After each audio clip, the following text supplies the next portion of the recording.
But I will say on the note about it being, about what seems more rational. I don't know if I'm convinced that what's more rational has to be what's more true. And I'm going to give a wild example real quick.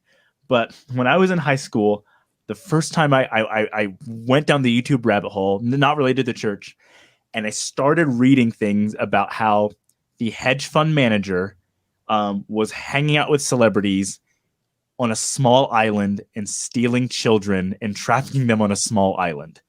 And everyone said that's nuts. And a couple years later, a wacko goes into a pizza shop and shoots it up trying to find the kids.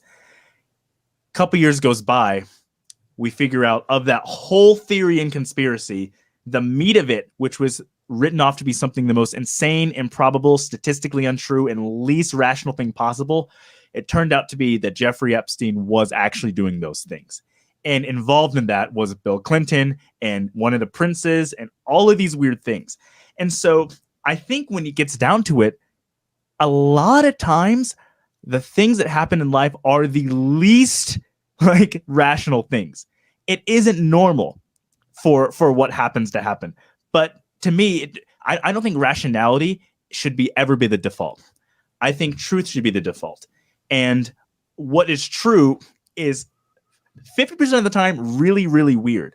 The Boston molasses disaster in 1912, when the giant tanker of molasses explodes and destroys the city, and 21 people die and 100-something people get injured, and molasses goes everywhere and fills the streets. It sounds like something out of a Nickelodeon movie. It sounds like the fakest thing ever.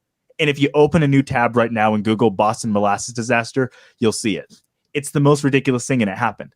So that again, that's my mind frame when I look at these things. When I look at these things about Joseph or Brigham Young or John Taylor or any of the miracles or anything in the Bible, I go, yes, it's not as likely, but what is ever rational? You know what I'm saying? None of this is rational. Our world is not a rational world. So that's sort of my mind frame of it.